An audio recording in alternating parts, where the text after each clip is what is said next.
On March 7th at the National Press Club in Washington, D.C., the Council for the National Interest is co-hosting the first ever national summit to reassess the U.S.-Israel special relationship. Confirmed speakers include Walt, Scheuer, Giraldi, McGovern, Katowski, Porter, McConnell, Weiss, Raimondo, USS Liberty survivor Ernie Gallo, as well as co-sponsors Alison Ware of If Americans Knew and the great Grant Smith of the Institute for Research, Middle East Policy. That's the National Summit to reassess the U.S.-Israel special relationship. Friday, March the 7th, all day at the National Press Club in Washington, D.C. natsummit.org. All right, y'all, welcome back to the show. I'm Scott Horton. This is the show, The Scott Horton Show. Liberty Express Radio and scotthorton.org. Our first guest on the show today is Michael Hirsh. He's now writing at the National Journal, and he's got this great new piece, really in-depth piece, I don't know, 5,000 or 7,000 words or something. Obama will never end the war on terror. The president stands to leave an open-ended conflict to his successor. Welcome back to the show. Mike, how are you doing? I'm fine. Thanks for having me. Well, very happy to talk to you again. It's been a little while. So first of all, I guess you talk about this in the piece. It seems a logical place to start would be Obama's speech, his State of the Union address from January, where he said exactly the opposite, that he does, in fact, mean to end the war on terror. I think he may have even paraphrased or quoted James Madison saying a nation cannot remain free in the midst of perpetual warfare. And then, but you're saying, yeah, nice speech, but no dice. Why is that? Well, I mean, Obama's actually made this a consistent theme. He delivered a speech last year at the National Defense University where he really laid out in more detail how he wants to end, this war on terror and take us off of a permanent war footing and treat terrorism acts more as they were treated before 9/11, as law enforcement problems. So there's no question that he wants to do this. I think the main point that is trying to make in this article is that it's going to be impossible for him to do that, and he's not showing signs of really following through in terms of ratcheting down America's war footing. And nor is it look likely that he's going to be able to do that, in the next 2.5 years or so until the end of his term. Mm. And by that you mean that he's not instructing his bureaucrats to write the memos to reorganize the way it's working. It continues to just go on under the old theories. Right. So one of the things one of the things he said in this speech in May 2013 at National Defense University was that he wanted to work to change and ultimately repeal the authorization for the use of military force. This was the authorization that Congress gave right after 9/11, voted on, which basically authorized the war on terror for the subsequent 13 years or so. And yet, our reporting shows that in fact there have been no serious negotiations between the Obama administration and Congress on this, what's called the AUMF, the authorization for the use of military force. So they're not really moving forward here, despite the president's rhetoric, and that raises the prospect that you could have just this open-ended conflict, drone warfare, special operations missions, and things like that we've grown used to the point where people don't even pay attention anymore, hardly, that could just continue on indefinitely into the future. Right. In fact, I think you say in the article that one of the main reasons that he has to keep the AUMF is the legal cover for the operation down in Guantanamo Bay, which he hasn't followed through on that. Explain that. Well, exactly, because many of the prisoners have not had their status in any way clarified in terms of how or where they're going to be tried, and so it's you can't sort of do that at the same time get rid of the AUMF. You need that in place. I mean, that may be one of the reasons why the administration has not moved more quickly on this.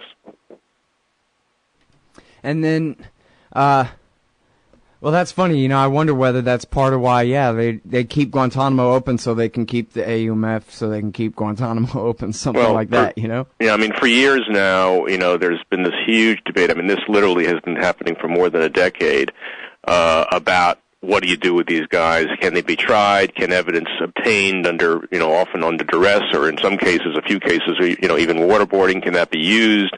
what should be the status and the organization of these military commissions. I mean, these issues have been very, very tough issues, but they haven't been resolved, and then, the decades gone by. Right. Well, and what's really sad about that is, me or any other fifth grader could have answered all those questions, with just basic American flag 101. You either charge them or you let them go. And the burden of proof is on the state to prove that they did something. And even if you really believe they did something, but you can't prove it, tough for you, government. You can't hold people unless they're convicted of a crime. And it's as simple as that. And they could have done it and treated these guys as prisoners of war or something like that. But they deliberately chose not to do that. And so, I think it goes back to the simple default Bill of Rights system. You get a trial, and then you're either convicted they or are not. kind of treating them as prisoners of war, and that's, one of the things at issue. Should they be given, normal legal due process, treated as criminals, for example, like the Boston Marathon bomber, is being tried. And in some cases, a couple of these guys, like Khalid Sheikh Mohammed, are going to trial militarily, but the disposition of so many others has not been resolved. Right. In fact, I think there was even a statement maybe from a friend of Holder, something like that, in the media in the last couple of weeks saying, if they'd let me try Khalid Sheikh Mohammed, I'd have convicted him and sentenced him to death by now. Yeah. A long time ago. Yeah. Because remember, he did try to do that. They announced, I guess Holder, I don't know if he checked with Obama's political advisors first or what, but he just announced, we're going to try these guys in New York, and then they had to take that back. Exactly, yeah. And to be fair to Obama, obviously many of these issues he inherited from George W. Bush. Sure. Although, like when it comes to Guantanamo Bay, it seems like his political advisors, I think, really steered him wrong, where if he had just said, I'm the commander-in-chief and I am moving these troops and their prison to American shores and you can't stop me, what are you going to do about it, that the American people would have sided with him. And for that matter, it was what George W. Bush and Colin Powell and all the Republicans were on the record, Robert Gates, all of them were on the record saying that they wanted Guantanamo closed and that it was helping propaganda of the enemy. So he could have hid behind all that right-wing flank if he had tried to really fight it out, but he never really did try. Well, perhaps. There were some, very difficult issues about the disposition of some of these guys, like Khalid Sheikh Mohammed, people who had been waterboarded or endured other, harsh treatment that could be interpreted as torture. What would be their legal disposition at the same time? You can't simply let them go. This was the thinking, I think, of the Obama White House early on. But reflecting what you just said, there was a big argument. In fact, one of the president's chief advisors during the 2008 campaign left. Specifically, the guy who was the White House counsel actually left because of this.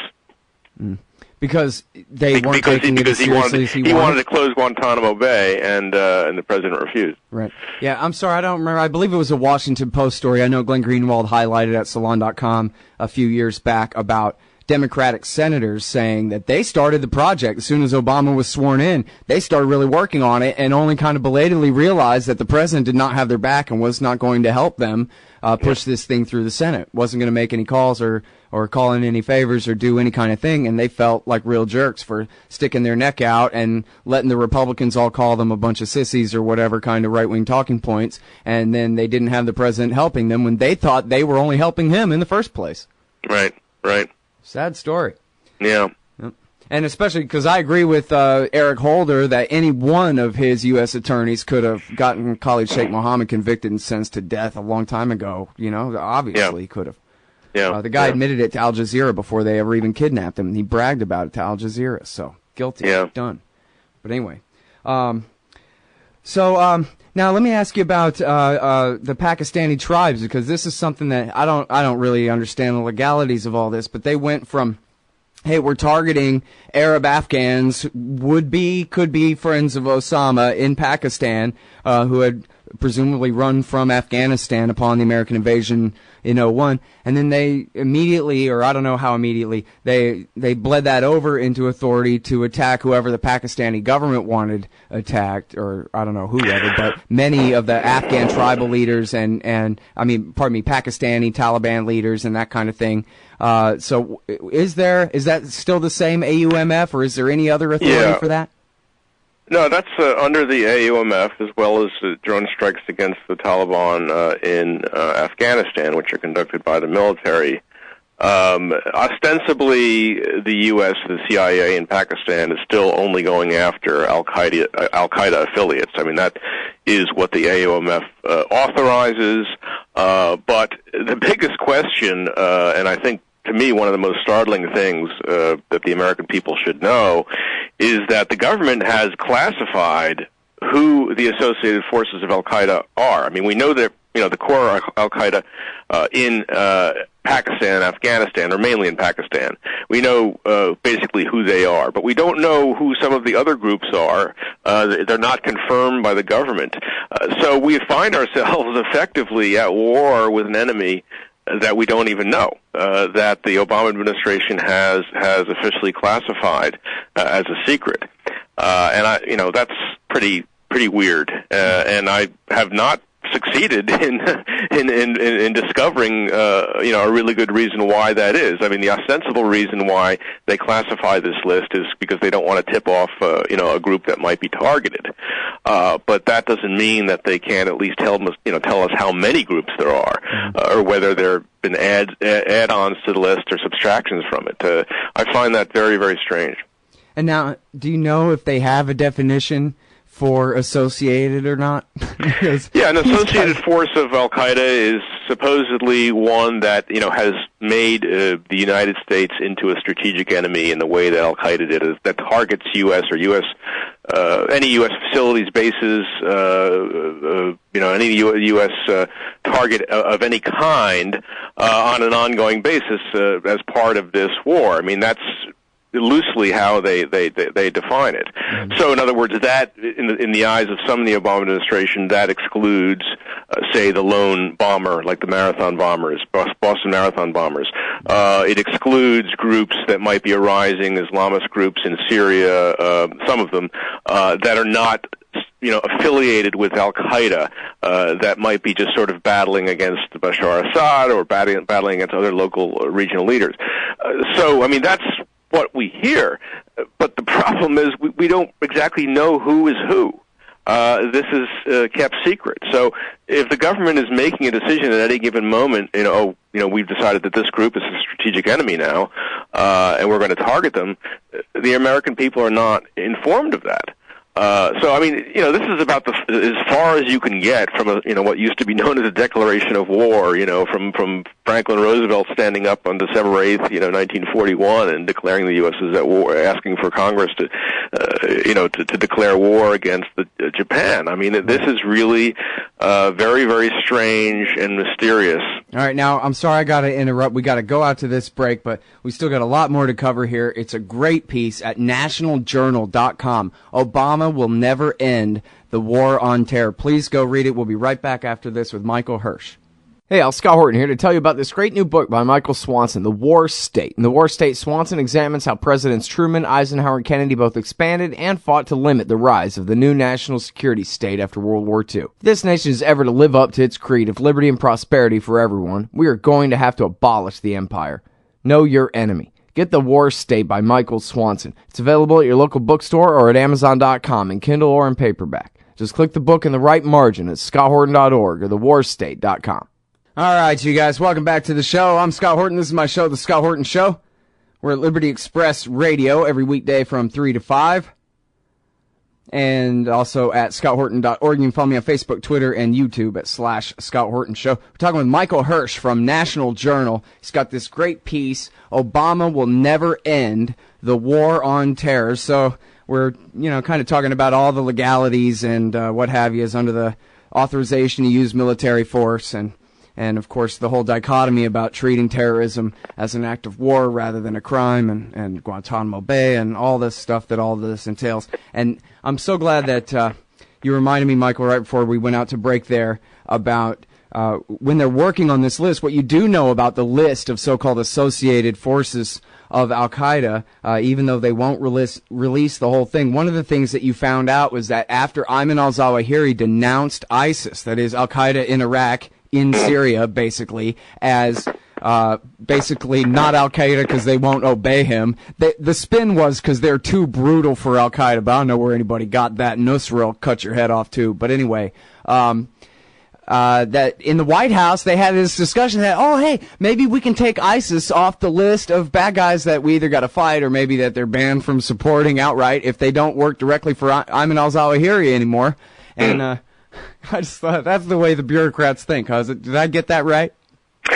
Yeah, it again is rather odd and all happening behind closed doors, and it's exactly what Obama said he didn't want to do in this important speech he gave last year. You know, he said we can't allow the enemy to define the conflict. You know, we have to define it. We have to decide when it's over. And yet here we are appearing to defer to, you know, the supposed Al-Qaeda decision to expel ISIS from its ranks. You know, is that really true? Would there be some break-off groups?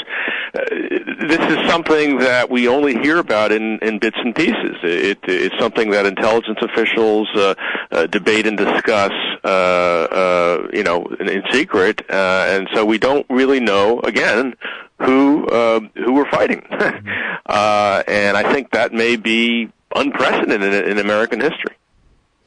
All right, now, when we were talking about the drone strikes against presumed Al-Qaeda targets, but we know from a lot of good journalism that there's a lot of non-Al-Qaeda targets, you know, Pakistani Taliban types being targeted, enemies of the Pakistani government being targeted as a favor to them and that kind of thing. I wonder whether does it matter not? I mean, the AUMF covers military authority, and that's all the authority they need for the CIA, too, because the president can also just write a finding authorizing the CIA to do anything under the sun that he can imagine anyway, right?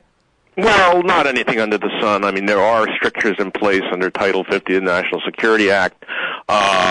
This has to be, you know, overseen by Congress. And technically, you know, you do need the authorization for the use of military force to launch specific or at least an ongoing campaign. I mean, the president does have the right under Article 2 of the Constitution under self-defense authority to authorize the use of force without Congress to say so. But for a regular ongoing campaign, you know, the enemy is identified as Al-Qaeda, and I wouldn't be so sure that the CIA is out there just simply targeting enemies of the Pakistan government. Again, it may well be that there have been mistakes. There probably have been, but the CIA's intention is to be targeting only Al-Qaeda under the AUMF. Well, that's interesting. I mean, and from the very beginning, they conflated Al-Qaeda with the Taliban, with radical Islam, with Saddam Hussein, with whoever they wanted. I mean, I know that's mostly in public talking points and that kind of thing, but legally, too. I mean, they declared war on terror, not necessarily on Al-Qaeda, right? I mean, they've used this associated forces thing to go pretty far when you look at the fact that Al-Shabaab didn't really exist until after America got Ethiopia to invade Somalia for them in Christmas 2006. You know? Yeah. Well, I mean, I heard that a Somali once shook hands with a guy from Yemen, and so that makes him an associated force. But that's pretty far afield, don't you think? Well, I do think it's one reason why it should be discussed more publicly, debated in Congress, and so forth. The secrecy thing does bother me a little bit. But let's, you know, again, be fair to Obama. I mean, he has tried since he became president to narrow the focus, and they don't use the term war on terror. The global war on terror, or GWAT, was a favorite term during the George W. Bush administration. The Obama administration has made clear it's sort of abandoning that, and it has talked strictly about the war against Al-Qaeda and its associated forces. So they have tried to sort of narrow that down and not go in the direction of, you know, just an all-embracing concept of everyone who's an Islamist radical is an enemy. But at the same time, as I say, there is this issue of who the associated forces are. Right. Well, and, I'm sure you've probably seen, and I think this is actually, the official story of what happened there that day, according to some journalism or something, but it's certainly in the Oliver Stone movie Nixon, where he goes to the Lincoln Memorial and he talks to the protesting students, and the girl says to Nixon, "You can't stop it, can you?"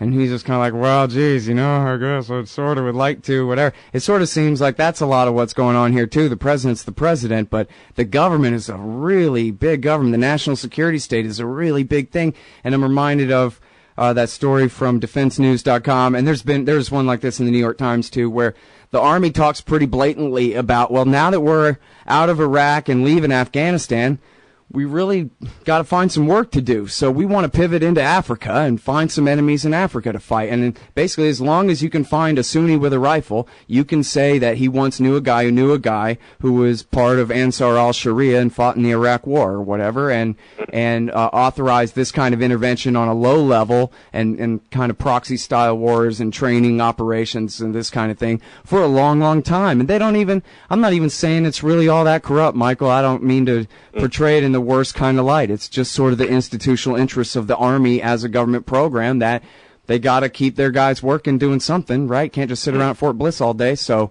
Well, I mean, there always is that danger, of course, particularly as the Army is threatened with extreme downsizing, which is a discussion going on right now, of, sort of returning military forces to the pre-World War II size. So I think you will certainly get a certain, institutional defensiveness there. But that remains to be seen. Because the wars have really spread. There are more, I think, even in the State Department reports on terrorism and whatever.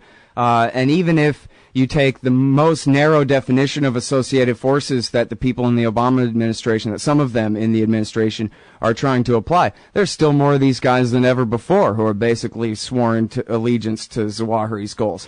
Al-Nusra in Syria, for example, which I'm sure you saw the Wall Street Journal had a piece saying, well, maybe instead of Assad, or maybe at the same time as Assad, maybe we need to have a drone war in Syria against some of these Al-Qaeda guys before they, start moving on or coming back to Europe or back to even America.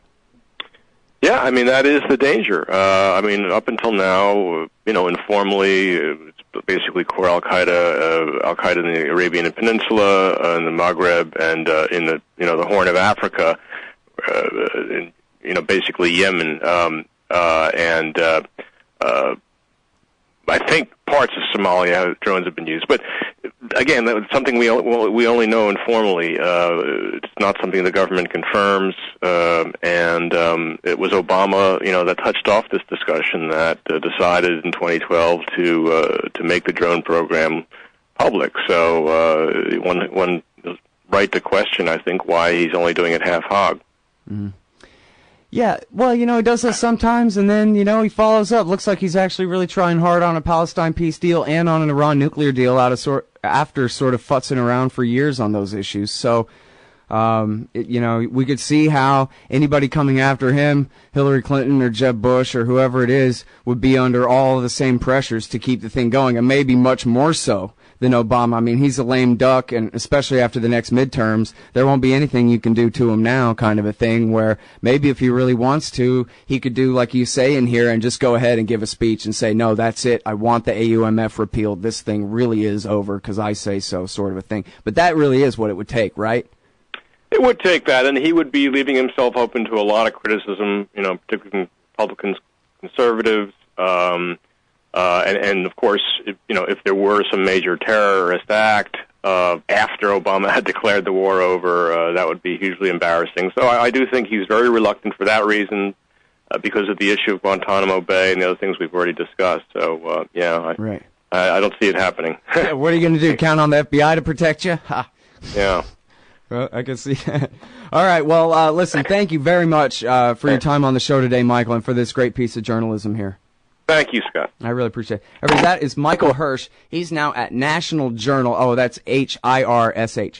Michael Hirsh at National Journal. Obama will never end the war on terror. It's a very in-depth assessment of all the different issues at stake here.